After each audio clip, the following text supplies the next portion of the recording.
Welcome back to another episode of Nadine's Corner Presents. Come with me.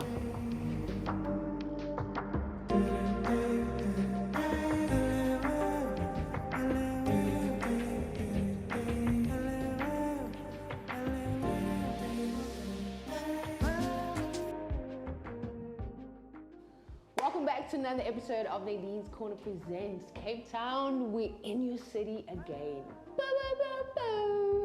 I'm not alone this time. He has an EP called Recall, as well as Digital Sangoma. And he's been #1 on 5FM for quite some time. Yes, I am going to be speaking to the legend, Digital Sangoma. How are you, sir? Very well, thank you. Welcome. What an intro, yes. Yeah. Finally. Yes. It's been a minute. Yeah. Okay. You based in Cape Town? Yes, I am based in Cape Town. Yeah, going to, I think it's been 15 years. If I stand corrected, might be 14. But yeah. 14, 15 years in Cape Town. 15 years, Okay, yes. I'm a newbie. Like we said off air, I am a newbie. Welcome. Thank you. Yeah. The name, Digital Sangoma. Digital Sangoma. Not conservative, definitely ruffling some feathers. How did you come about with that name? You know, it wasn't anything deep, you know. Years ago, while I was still a student and I was producing, funny enough, I used to stay in Ops. And then I started some college somewhere down the road, music. So I had a studio at home, and then one of my friends then said something. He was into hip hop. He was a rapper, and he tweeted something, Digital Sangoma or what. And then I was really I was really intrigued by the name, and I said to him, you know, come through, let's work on some music. And at the time I was experimenting between two sounds because I really like rhythmic driven music. But at the time I didn't see where that would fit into my music, so I decided to work on a different project, and I would call that project Digital Sangoma. And obviously my main focus would be just to produce the music and let all these artists come and rap or sing over these beats of music that I've created. But you know, because people have their own, you know, priorities, and then that never really happened. But then I continued producing music, and then I would then do these live performance somewhere in the city, impromptu performance. I'll take my gear and just unplugged and just play music for people and shoot videos for YouTube, and I'll call them Digital Sangoma sets because I wanted to create a space for that dance feel kind of music. And then the more I made this music, I was like, I actually like this. I really love this. And then when people saw that, and then they really it resonated with them more, and I also get to connect with that music. And then I decided, that's me then, Digital Sangoma. Forget Mandi Mafu. And that's how the name came about. But I have to say, Truecaller come through, hey? So on Truecaller it says Mandi, Digital Sangoma. That's what it says? Yes, on Truecaller. I know, because you called this morning, so it's Truecaller has your back even. This is crazy. I didn't know this. Now you do. I'll send you a screenshot. You didn't even have my number. I know. What's going on? Who creates Truecaller? It's the universe. We're not going to give credit for Truecaller now. It's not a promo, but anyway. We appreciate you, Truecaller. We really do. Come through. And then you said you're a producer as well, right? Yes, I produce. And you do have a unique sound. But I think the skill is creating that particular sound and executing it into music for like the average person to hear. How do you get that right? Like, how do you do it actually? I think over the years, you know, I've been making music, making beats for a little over 10 years. You know, when you start to create music, you are influenced by so much music that you listen to, music that you grew up listening to, and at a particular time, music. But lucky enough, when I started producing, I wasn't listening to music. And the biggest thing for me, because I was exposed to digital gear, using your computer and all these devices that we use to make music, because all my music is computer based, and sometimes every now and then I'll play guitar and record it, and obviously the vocals. So I wanted to also create something that represents me as a villager from the Eastern Cape, that speaks with me, but I had access to all this gear, and then often when you see it online, when you listen to people playing with these gadgets, it's always music that's from the US or America. So I wanted to create something that represents me, like the scales, the chants, the drums. So over the years, I then started to actually create my own sounds and design my own sounds, and through that, and because the other biggest thing is, for me, music starts with what I feel, not what I've had. So I always try to translate whatever it is that I feel, and then throughout the process of production, it has to remain the same way. So whether I'm in the first stage of producing, recording the vocals, the energy that I put into the vocals, how I process the chords, how I process the sounds, it's never really about the clinical side of it. And so it's really who I am.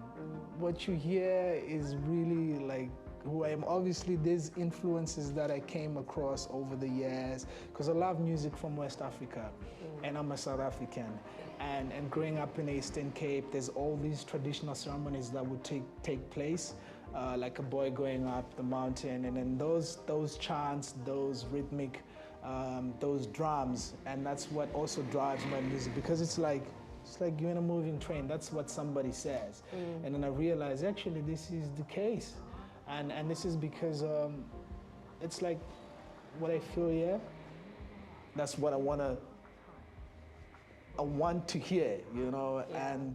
And obviously the technical know-how, studying sound engineering and electronic music programming has enabled me to be able to translate whatever I feel into what people can then listen to.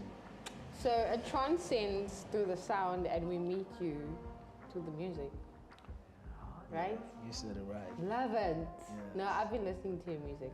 I had to know what I'm coming for. Yeah. The other thing as well, you have a sense of fashion. I do? It's evident. It comes I didn't know through. this. Yes, you do. Yes, you do. It does come through. So it makes you stand out, because I know you have the plain colors going, Yes. the synchronization of those, and then there's the African print when you perform. So there's no extreme. It's literally just the plain color and then the African print. What's your deal with that when you perform? I think also, I like to think I'm a simple man. I like to have things very plain, and because it's good for my mind not to have a lot, so because of that, and this is who I am, I don't like to be busy. So because of that, so obviously with what I wear, the plain colors and the African print, I'm like slowly moving away from it, and there's all these colors, because it's again, it's a little busy, but there are textures that I really like, but I think it comes from me not wanting to complicate my life, and just to keep it simple, and that's what it is, and yeah, please go ahead.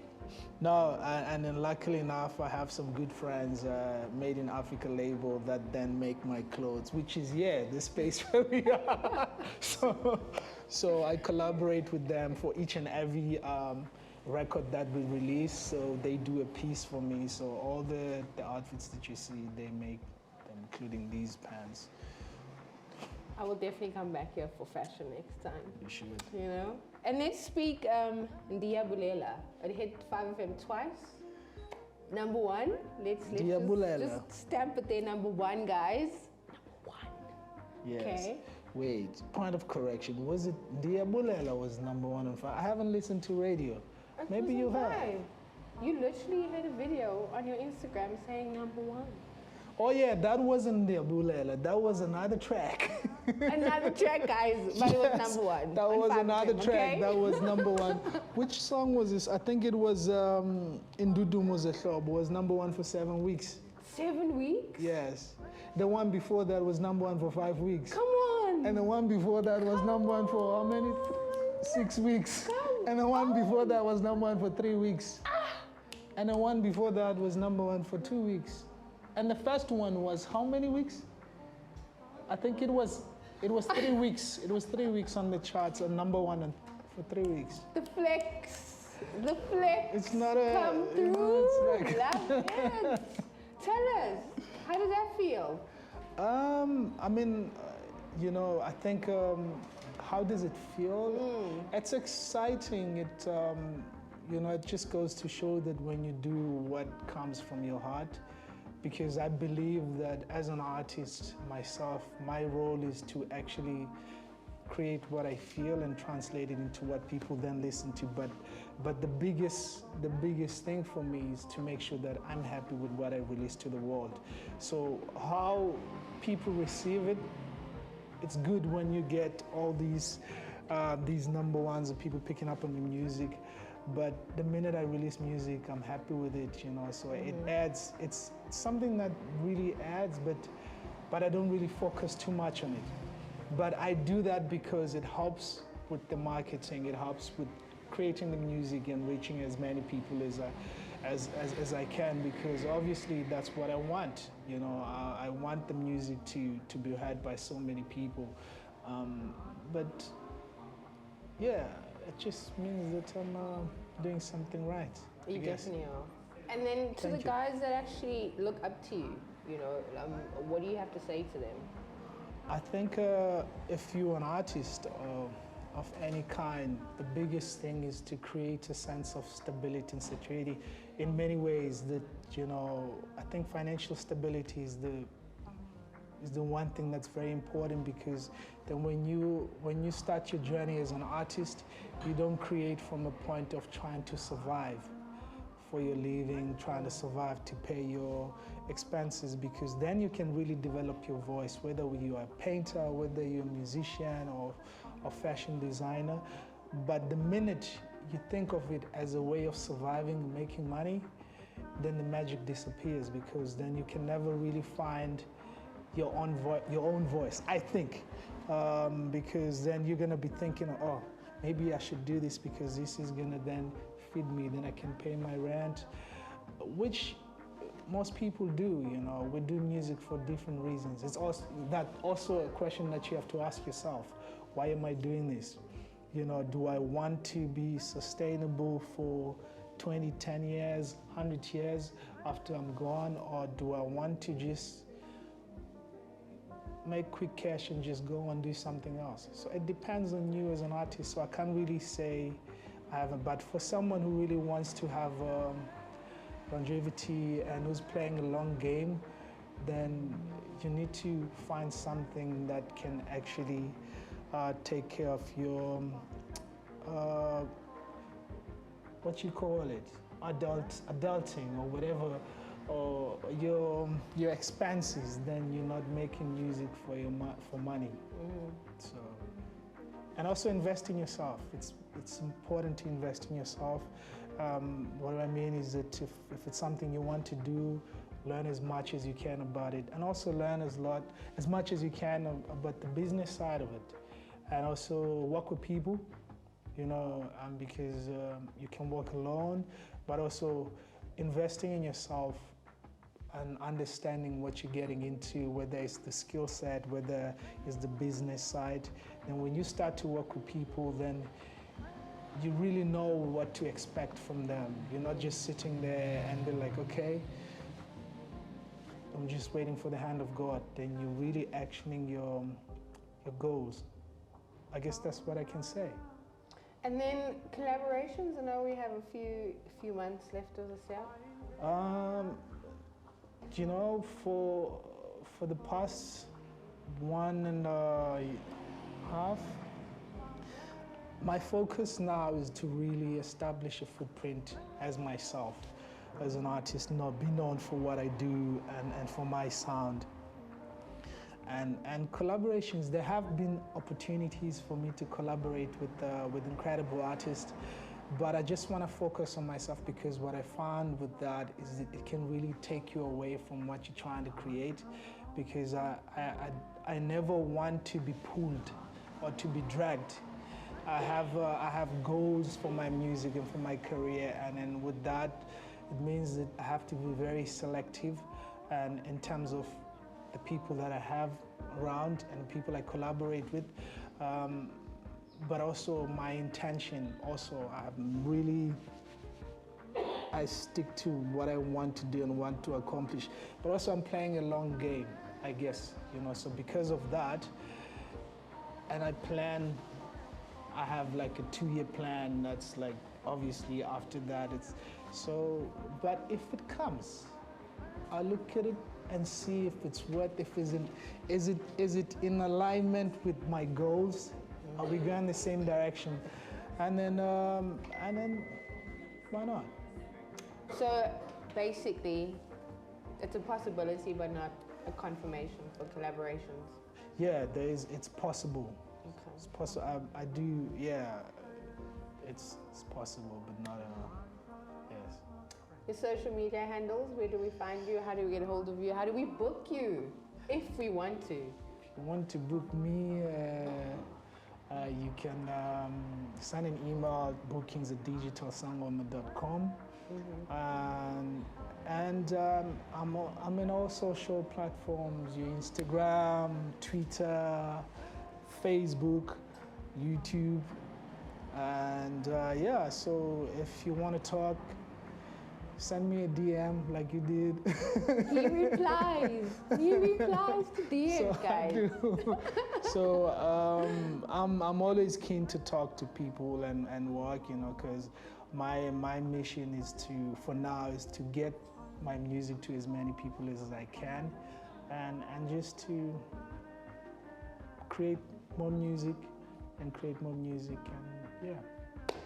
First of all, thank you for your time. It's been amazing. Also meeting you, by the way. It's been incredible to see your sound in action. I know on Instagram you've been showing off your skill, and keep transcending the sound and the vibrations to the universe, because I think there's an aspect of healing to it as well that we need as a society, and I think as a global conceptualized universe as a whole, So all the best for your new future projects, and I want to see you get like a Grammy or something. No pressure, but it will happen.